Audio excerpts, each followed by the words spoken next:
Welcome English learners to another English lesson. In today's video, we will talk about bathroom vocabulary, and that includes everything related to the bathroom. We'll talk about different verbs and phrasal verbs you use for actions you perform in the bathroom. We'll talk about different items and appliances you'll find in the bathroom. We'll talk about the names for the different types of bathrooms. We'll even go over different ways to say you're going to relieve yourself. So these might be topics you might be too shy to ask about in your traditional English class. So we're going to cover them here. If that sort of topic interests you, keep watching.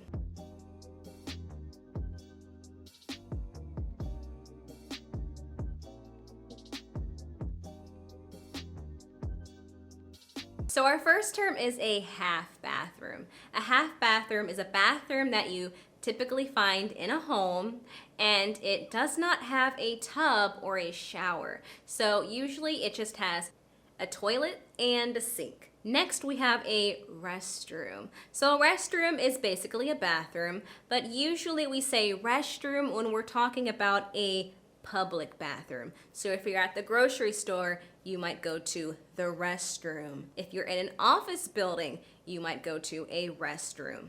Another name that Americans usually call bathrooms are the men's room and the ladies' room. This is a really polite way of saying the bathroom.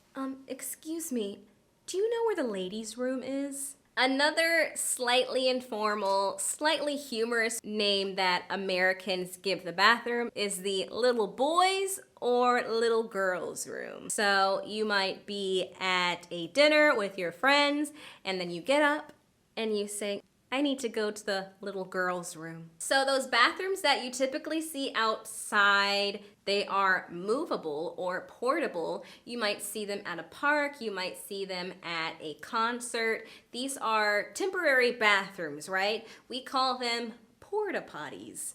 Porta potties. And as you probably already know, a potty is another word for a toilet. So porta potty would be short for portable or movable toilet. Next, we have the term an outhouse. This is also a bathroom that is not attached to the house. So you have to go outside in order to use this bathroom. So inside this structure might be a little hole in the ground and then you do your business. In America, they're mostly in rural areas. Another thing worth noting is that in the United States, we don't typically refer to the bathroom, the place, as the toilet. We don't say toilet unless we're referring to the actual appliance that you sit on. So don't say you're going to the toilet here if you're just going to the bathroom.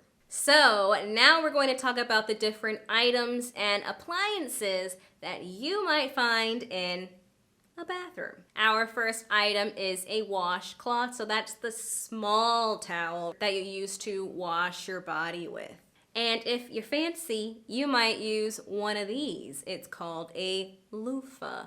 A loofah. And then we have a hand towel.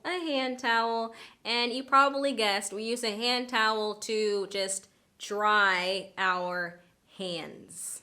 And then we have a plunger. We don't say plunger, we say plunger with the j sound. The shower head is the thing that the water comes out of when you are taking a shower. And some people even have removable shower heads. That means it's not just in one place. They can take it and move it around. And then we have a faucet, the little spout that the water comes out of at the sink. Then we have our medicine cabinet.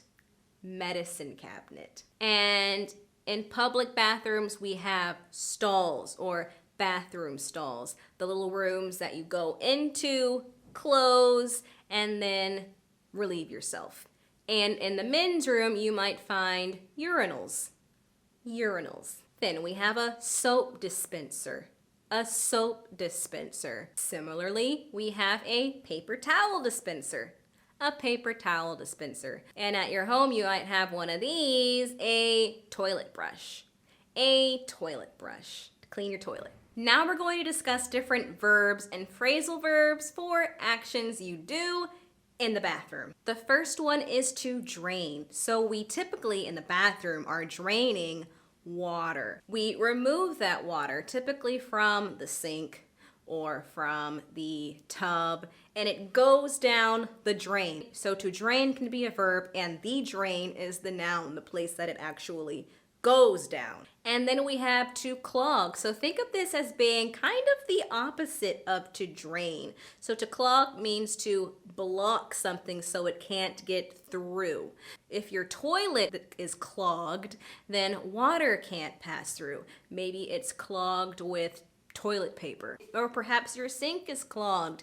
Maybe you clogged it up with hair, right? And because of that, the water cannot pass through the sink. And then we have to gargle. You might gargle with mouthwash. You might gargle with water.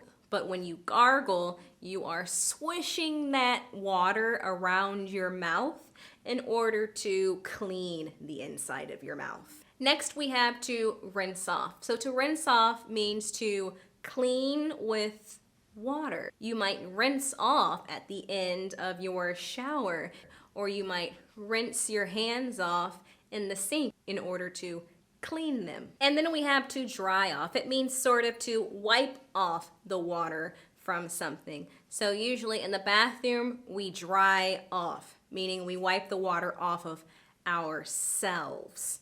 You might also dry off your hands after you wash them. To run a bath means to let the water flow into the bathtub. We also have this phrase to run water, so that means to let the water flow. So you can run water in your sink. You can run water outside with your garden hose. And usually in public bathrooms, we can blow dry our hands. So this is to remove the liquid from our hands with a hand dryer. We blow dry our hands. To flush is to clean with a strong flow of water. Usually we flush the toilet after we relieve ourselves. And then we have to flood, and I hope this hasn't happened to you.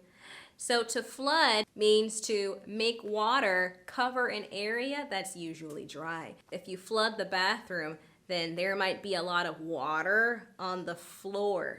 Next, we have to lather. This means to make soapy bubbles with water. So when you're in the bathroom and you're just washing your hair with shampoo, that shampoo will start to lather, meaning it will make little soapy bubbles.